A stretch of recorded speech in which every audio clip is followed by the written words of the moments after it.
Science of Mind by Ernest Holmes. Chapter 6. Man's Relationship to the Spiritual Universe. Man reenacts the nature of God. Whatever is true of the universe as a whole must also be true of the individual as some part of this whole. Man is evolved from the universe as a self-conscious, thinking center of living spirit, and as such he must, in his nature and being, reproduce the universe. If we realize that God is triune and that man is a spiritual likeness of God, we shall see that the whole scheme of life and the whole nature of the divine being is reenacted through man. This, of course, does not mean that man is God. It means that in his small world of individual expression, his nature is identical with God's. This is what Jesus meant when he said, "As the Father hath life within himself, so hath he given to the Son to have life within himself." This refers to inherent life, real life. That is the only life God could have. We must expect to find in man, therefore, the same inherent attributes that we find in the universe from which he springs. A single drop of water is not the whole ocean, but it does contain within itself the same qualities and attributes. Man is made out of and from life. As effect must partake of the nature of its cause, so man must partake of the divine nature from which he springs. We did not create our nature. We cannot change its inherent reality. We are what we are, and we use this nature for better or for worse. Being what we are, there are certain responsibilities that go with our natures, certain obligations. If our thought is creative, and if we have selectivity, that is, volition and choice, and if we are unfolding to a discovery of our true nature, which must already be perfect, then the obligation and responsibility of this nature could impose freedom or bondage upon us temporarily. But our bondage cannot be real from the standpoint of the absolute. The world has learned all it should through suffering. The science of mind and spirit makes a tremendous claim when it states that the individual should be free from the bondage of sickness, poverty, and unhappiness. It does, however, carefully set forth the conditions under which freedom operates and the laws governing life, stating in no uncertain terms that unless man understands these conditions and obeys these laws, he will not receive full benefit from its teachings. The world is beginning to realize that it has learned all it should through suffering and pain. Surely there can be no intelligence in the universe that wishes man to be sick, suffer pain, be unhappy, and end in oblivion. Surely if God or universal intelligence is imbued with goodness, then it could not ordain that man should ultimately be other than a perfect expression of life. We have shown that man's nature is the same as God's nature. We should have no intellectual difficulty in realizing that an infinite intelligence could not make an automatic individuality. And this explains why man suffers on his road to self-discovery. His suffering is not God-ordained, because he creates his own experience as he becomes individualized. By individuality is meant self-choice, volition, conscious mind, personified spirit, complete freedom, and a power to back up that freedom. We cannot imagine a mechanical or unspontaneous individuality. To be real and free, individuality must be created in the image of perfection, and let alone to make the great discovery for itself. Freedom or bondage. We, therefore, arrive at the conclusion that while bondage is an experience, there is a reality to which bondage is not real. To that reality, bondage is not even an illusion or hallucination. There is a part of us that is never fooled. That is why, in the midst of the greatest trial, death, or any human suffering, something rises from within and says with Job, "Though I die, yet shall I live." Freedom of will means the ability to do, say, and think as one wishes, to express life as one personally desires. To be able merely to think and dream of freedom would not be liberty. A prisoner under a life sentence can do that. To imagine without the power to manifest such imagination would be to remain in a dream world which would never come to self-realization. This is not the world in which man lives at all, for man's world is one of self-expression, ever though his expression appears to limit him. We are in an infinite mind, and infinite mind is also in us. It is by this mind that we think. This mind is eternal, therefore we are eternal. This mind is complete, therefore we are spiritually complete, though we do not appear to be so. This does not alter the fact that potential man is just as perfect as is the inherent God. As Jesus said, "Fear not, little flock, it is your Father's good pleasure to give you the kingdom." If it is the Father's good pleasure to give us the kingdom, we should learn how to receive and use it. A freedom under compulsion would amount to the worst kind of bondage. The Bible says, if there had been any law whereby this freedom would be compelled, then verily by the law would that freedom have been given.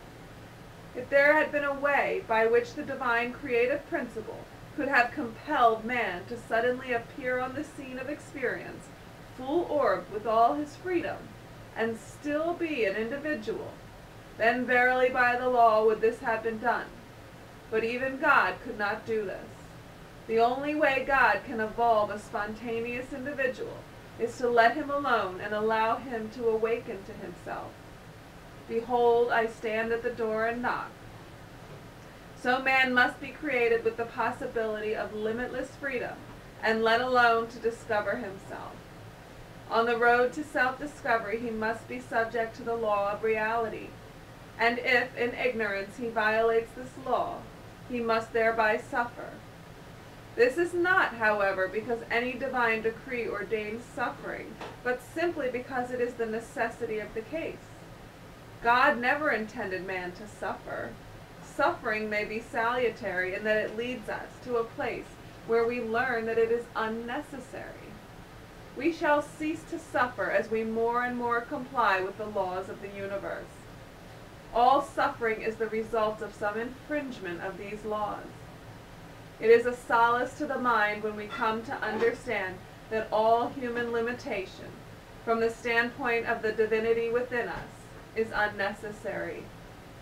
We recognize that we experience pain, but how could there be an eternal reality to pain? If this were true, we would have a suffering universe, a suffering God, an agonizing deity, all of which seem untrue, unreal, and impossible.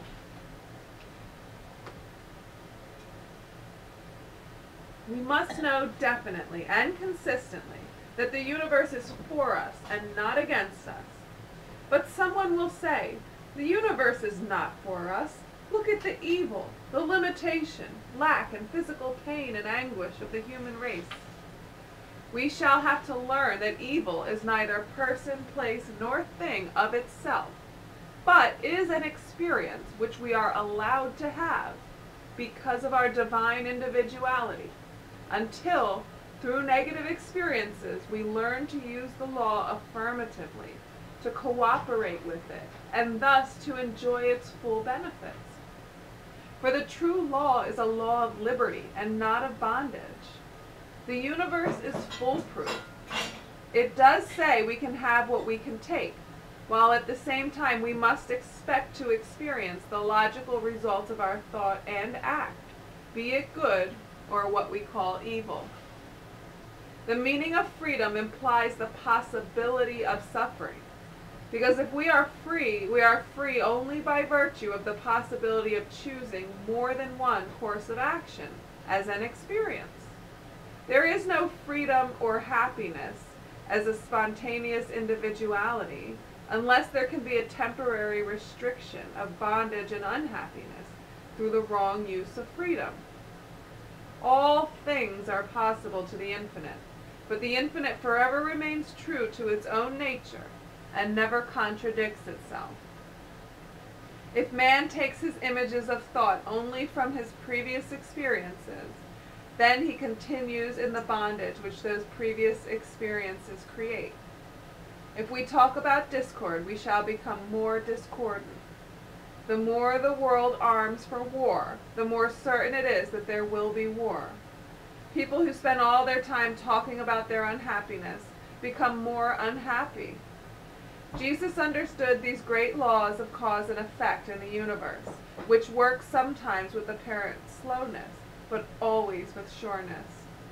Eventually we shall understand that all human bondage is an invention of ignorance.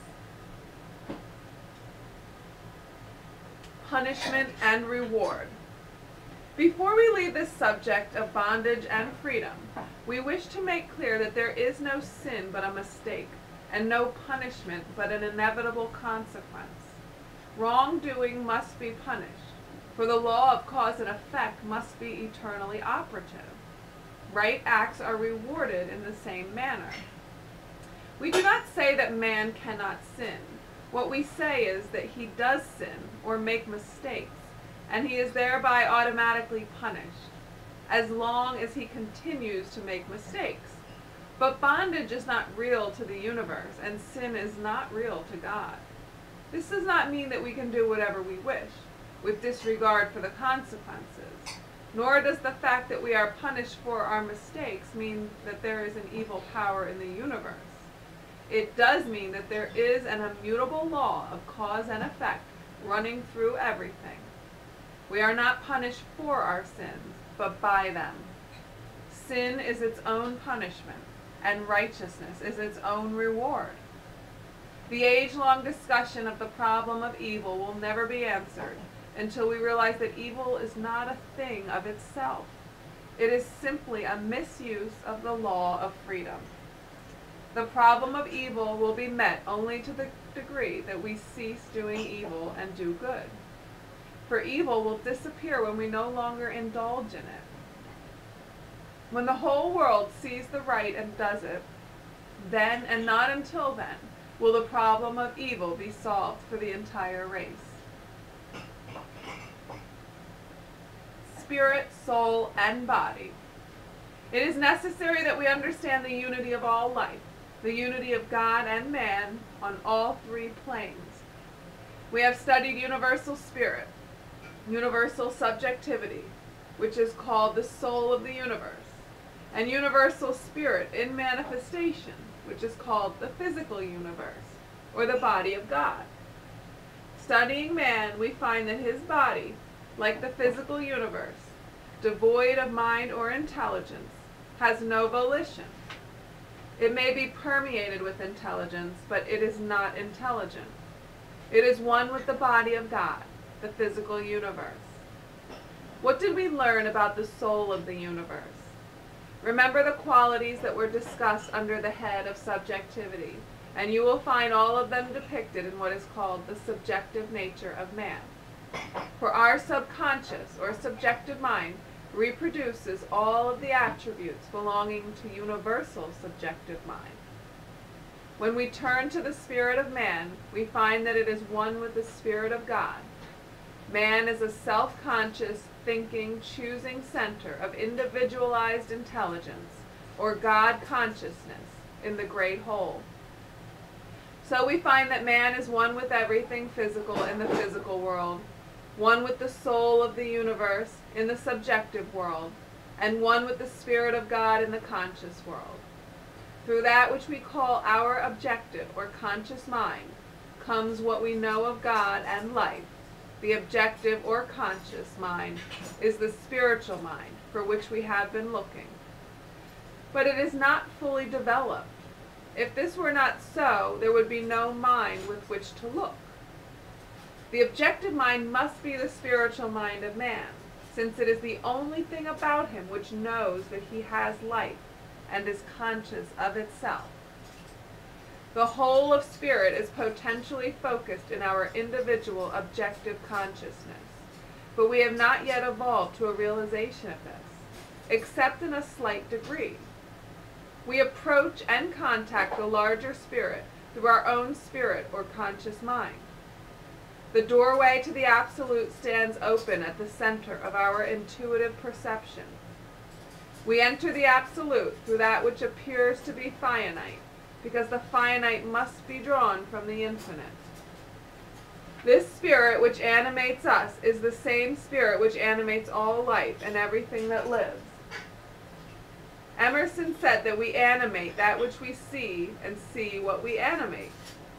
The reason for this being that only as we truly see can the divine harmony be reflected through us and animate that which is seen. The spirit of man is equipped with decision, will, choice, volition, intellect, and purpose. It is the microcosm within the macrocosm, which means the little world within the big world. It is also called the image of God. It is sonship, the sonship of the Father. It is Emmanuel, or God with us. It is the Christ, or Logos, which means the Word. It can reason both inductively and deductively. The spirit of man seems to have an external and an internal perception. Its external perception is by appearance. Its internal through intuition. Appearances would limit the future possibility of man to the uses he has already made of life, and thus circumscribe the infinite.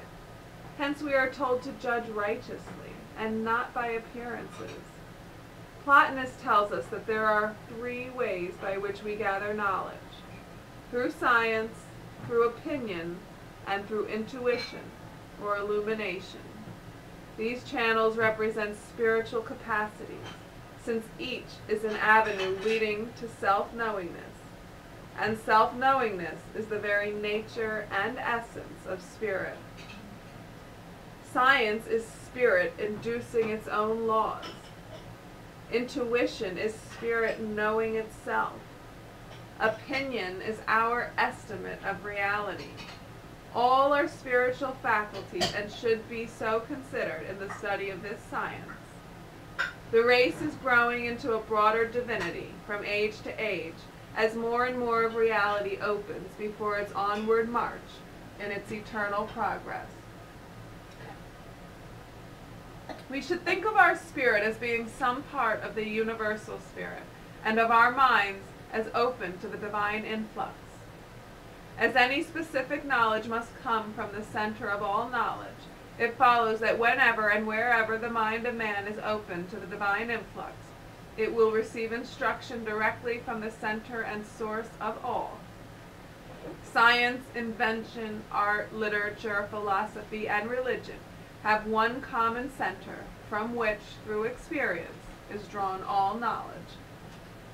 We should neither separate spirit from matter, physical form from that which gives form, nor life from living.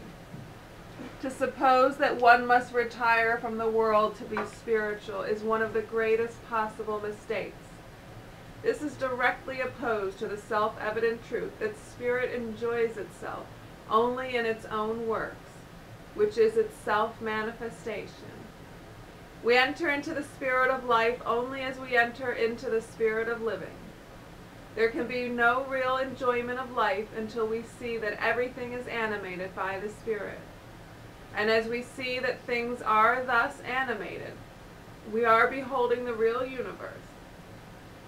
The essence of reality is invisible, but the substance of the invisible is seen and heard, and is a part of the everyday life of all. We find that on the subjective or soul side, man is subconscious. But subconscious does not mean unconscious. Subconscious merely means subjective to the conscious thought, compelled by reason of its subjectivity to receive what is put into it. It is karmic law, because it is the use we are making of universal subjectivity. Karma means the law of cause and effect. soul contains the memory because it is the receptacle for the seeds of our thought. And because it is the seed of memory, it contains our inherited tendencies. It also contains the race suggestion, for we are not dealing with a separated or isolated subjective mind, but with the one subjective mind. There is a vast difference between thinking of having 3 or 4 minds and thinking of one mind, which all use. We treat of soul as being that part of our mental being which is subjective to the conscious mind. From this viewpoint, the universal soul is an effect and not a cause. This understanding of soul life is in accord with the deepest thought of the ages, and is a legitimate point of view in the light of recent investigations in both the psychological and metaphysical fields. The soul is the seat of memory, the mirror of mind in the individual. It is the creative power within us, creating from the patterns given it, and from the memories it contains. We gather soul or subjective force as we accumulate the right kinds of experiences. The law of the soul is subject to the conscious spirit. Tendencies set in motion in the soul or subjective life tend to produce their like in the objective world. From this is deduced the possibility of the healing power of the spoken word, operating through mental law, for the law of mind is always subjective. The soul, being the seat of memory, already contains a record of everything that has ever happened to us. These memories, as a whole, constitute the subjective tendency of the individual life. This tendency can be changed through constant effort and a determined persistency of purpose. The soul life of all people merges, more or less, and this creates the soul life of the race, the collective subjectivity of all humanity, called by some the collective unconscious. This collective unconscious contains a record of all human events that have ever transpired. We are all, more or less, subject to this collective thought, since it acts as a powerful race suggestion. The sum total of all erroneous human belief binds until the individual mentally lifts himself above the law of averages into the higher law of spiritual individualism. In studying man's relationship to the universal, we have discovered how the spirit and soul of man are like the spirit and soul of the universe. Let us now consider the idea of body. Body, affect, affairs, conditions, health, disease, destiny, riches, poverty, business, vocation, profession, results, any word which stands for the externalization of man's thought and endeavor, we class as a part of this body. Man's outward life is a result of the subjective state of his thought. The thinker is conscious mind, but when he thinks, he lets fall the forms of his thought into subjective mind, which is the universal medium of all thought and action. And as a result of this, the creative medium at once sets to work to produce the thing outlined. Plotinus, perhaps the greatest of the Neoplatonic philosophers, in personifying nature, said, "I do not argue, I contemplate. And as I contemplate, I let fall forms, the forms of my thought. This is the manner in which nature creates. It contemplates. As a result of its contemplation, it lets fall the seed of its thought into the universal subjective, which, being law, produces the object thought about. We must expect to find, and it is exactly what we do find, the same principle reproduced in man. This means that whatever man thinks, whether it is what he calls good or bad, falls into this universal creative medium, is accepted by it, is at once acted upon, and unless neutralized, tends to take objective form. The objective man is body. By objective or physical man, we mean the man who is formed, who has flesh and blood.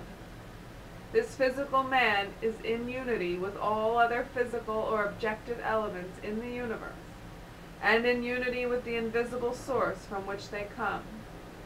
We analyze the body and find it is made of the same stuff from which a brick is made, no different in its essence, but different in its composition, its vibration. There is one universal substance whose business it is to take form in multiplicity. We are told that matter is not a solid, stationary thing, but a constantly flowing, formless substance, which is forever coming and going, an etheric whirl of energy, it has been called. Whatever its nature is, it is as indestructible as God, as eternal as timeless being.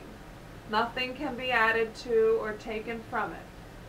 The bodies we now have were not with us a short time ago. We discard many of them on our path through this life, for the substance of which they are composed is in a constant state of flow, a flowing substance, taking the form that mind gives it. How about the matter from which other things than the body are made? It is all the same, one substance in the universe, taking different forms and shapes and becoming different things. Unity is expressed in multiplicity. The last analysis of matter resolves it into a universal ether and leaves nothing more than a stuff which may be operated upon, a force and energy, without volition, ready to become molded. In the theoretical beginning of creation, the world was without form and void. There is no difference in the ultimate and minute particles which take innumerable forms, only a difference in the arrangement. Our bodies are one with the whole body of the universe. Seeds, plants, cabbages, and kings are all made of the same substance. Minerals, solids, and liquids are made from this primordial substance, which is forever flowing into form and forever flowing out again into the void. Nothing could give form to a formless stuff, which has no mind of its own, but some intelligence operating through it. Here then we come back to the Word as the starting point of all creation, God's Word in the great creation, the great world, and man's word in the small world. One spirit, one mind, and one substance. One law, but many ideas. One power, but many ways of using it. One God in whom we all live, and one law, which we all use. One. No greater unity could be conceived than that which is already given.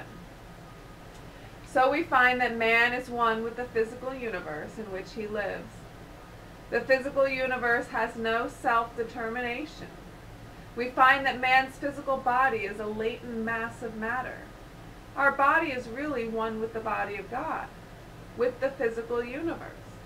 But body does not know it is body.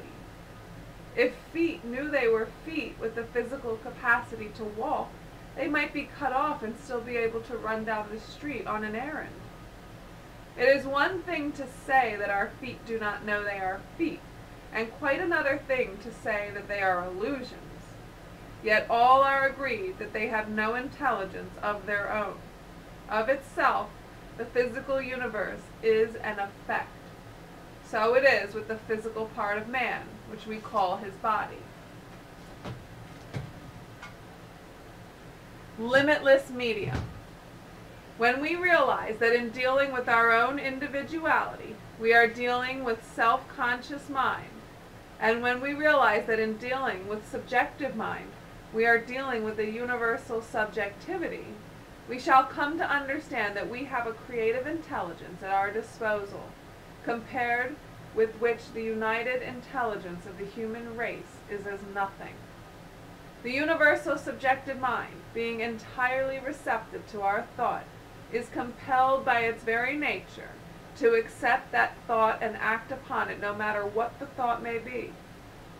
Since we are dealing with an infinite power, which knows only its own ability to do, and since it can objectify any idea impressed upon it, there can be no limit to what it can or would do for us, other than the limit of our inward embodiment.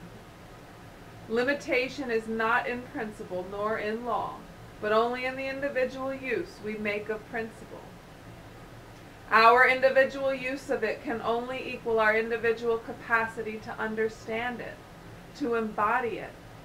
We cannot demonstrate beyond our ability to provide a mental equivalent of our desire. Subjectivity is entirely receptive and neutral, as we have learned, and it can take our thoughts only the way we think them. It has no alternative. If I say I am unhappy and continue to say it, the subconscious mind says, yes, you are unhappy, and keeps me unhappy as long as I say it. For thoughts are things, and an active thought will provide an active condition, for good or evil. Suppose one has thought poverty year after year. He has thereby personified a law which continues to perpetuate this condition. If the thought is not erased, the condition will remain. A law has been set in motion which says, I am poor, and sees to it that this is so. This is at first an auto-suggestion. Then it becomes an unconscious memory, working day and night. This is what decides how the law of attraction works for us, because the law of attraction and repulsion are entirely subjective. Our use of them may be conscious to start with, but it becomes subconscious as soon as used. Suppose I do not say I am poor, but that I came into the world with an unconscious thought of poverty. So long as this thought remains, I am likely to remain poor. I may not understand the law, but it will be working all the time. We come into this world with a subjective tendency toward conditions, but we must not forget that we are also dealing with a subjective tendency toward ultimate good, because in spite of all conditions, the race believes more in good than in evil, otherwise it would not continue to exist. This is the eternal hope and sense of our life. The encouraging message in all of this is, no matter what may be in the subjective state of our thought, the conscious state can change it. This is what treatment does. How can this be done? Through the most direct method imaginable, by consciously knowing that there is no inherent tendency toward limitation, no race suggestion operating through subjectivity, nothing in, around, or through us that believes in or accepts limitation in any way, shape, manner, or form. We do not stop here. This is only half the treatment. The conscious state must now provide a higher contemplation, a spiritual realization, which says, I partake of the nature and bounty of the all-good, and I am now surrounded by everything which makes life worthwhile. The universal medium at once changes its thought, because its thought is deductive only, and says, yes, I am all these things in you, and immediately begins the work of bringing such conditions to pass. Whatever is held in consciousness until it becomes a part of the subjective side of thought tends to take place in the world of affairs. The reason that we do not demonstrate more easily is that the subjective state of our thought is too often neutralized by the objective state, though often this is an unconscious process of thought. Whatever our subconscious mind holds long enough is bound to be produced in our external affairs. Our subconscious mind is the medium in which we all live and move and have our being, on the subjective side of life, our atmosphere, in universal subjectivity, the medium through which all intercommunication takes place on every plane. It follows from what we have said that any suggestion held in creative mind would produce its logical result, no matter what such suggestion might be. If it were a suggestion of destruction, it would destroy. If it were a suggestion of good, it would construct. For this is a neutral field.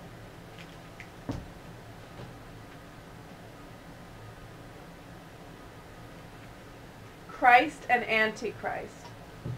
The Spirit of Christ means that mentality which recognizes the law and uses it for constructive purposes only.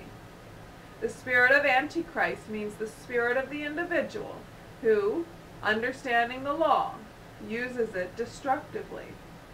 The meaning of the flood or deluge, which is recorded in every sacred scripture we have ever heard of or read, is that a race of people once lived upon the earth who came to understand the psychic or subjective law as being the servant of the Spirit.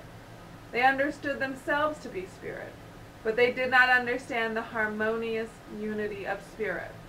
They had arrived at an intellectual concept of the law, but a very clearly defined mental concept. But that knowledge was not used for constructive purposes. They used the law destructively, and what happened? The confusion which took place in the psychic world, or the psychic atmosphere of this planet, caused its physical correspondence in the form of a deluge or the flood. There have been many controversies about the use and misuse of the power of mind. Some claim that we cannot misuse this power, since there is but one mind, and it cannot act against itself. Mind cannot act against itself, and any person who knows this, and knows there is no human mind to destroy, is immune from malpractice. We need have no fear of the misuse of this law, if we protect ourselves by the realization that there is but one ultimate reality, for against such there is no law. We recognize subconscious mind as the great servant of our thought, the medium through which all treatment operates, and this universal subjective mind we can contact within ourselves and nowhere else. Being omnipresent, it is in us. Our use of it we call our subjective mind, but of itself is universal.